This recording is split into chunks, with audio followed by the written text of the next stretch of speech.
अस्सलाम वालेकुम प्यारे बच्चों, कैसे हैं सब। आज हम जो कहानी आपको सुनाने वाले हैं उस कहानी का नाम है अक्लमंद किसान। हम आपको एक किसान की कहानी सुनाते हैं कि आपको मालूम है कि किसान किसे कहते हैं। ये तो आप सब जानते होंगे कि अल्लाह पाक हमारे लिए खाने पीने की सारी चीज़ें, चावल, गंदम, दालें वगैरह और सारे फल, सेब, आम वगैरह ज़मीन से उगाते हैं। ज़मीन को खोदा जाता है और इसमें बीज डाले जाते हैं। फिर अल्लाह ताला इसमें से अनाज और फल उगाते हैं। जो शख्स ज़मीन पर मेहनत करता है, इसे खोदता है, इसमें बीज डालता है, इसे किसान कहते हैं। ये कहानी भी एक किसान की है। इसका नाम अहमद था। अहमद के 3 बेटे थे। वो अपने घर में बहुत खुश थे, लेकिन अहमद एक बात से बहुत परेशान था कि इसके बेटे बहुत सुस्त और कामचोर थे। वो कामकाज में बिल्कुल इसकी मदद नहीं करते थे।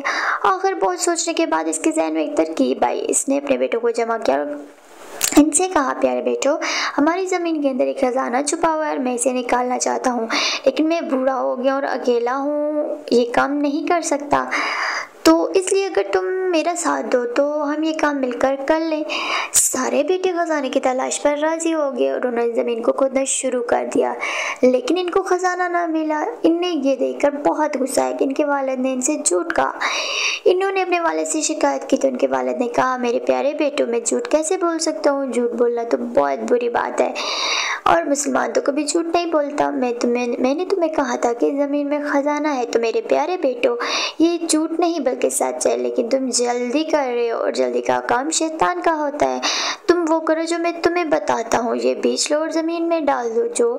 जब सारे बेटों ने मिलकर बीज डाल दिए तो किसान ने कहा, आओ अब वज़ू करो, नमाज पढ़कर अल्लाह ताला से दुआ करो कि अल्लाह बारिश बरसा दे। सबने वज़ू किया, नमाज पढ़ी और बारिश की दुआ की। अल्लाह ताला ने इनकी दुआ कबूल की और खूब बारिश और कुछ ही दिनों में ज़मीन में पौधे उगने शुरू हो गए। किसान ने अपने बेटों से कहा, देखो ये है वो खजाना कि जिसका मैंने तुमसे कहा था कि जब कोई शख्स मेहनत करता है तो इसका फल इसको ज़रूर मिलता है।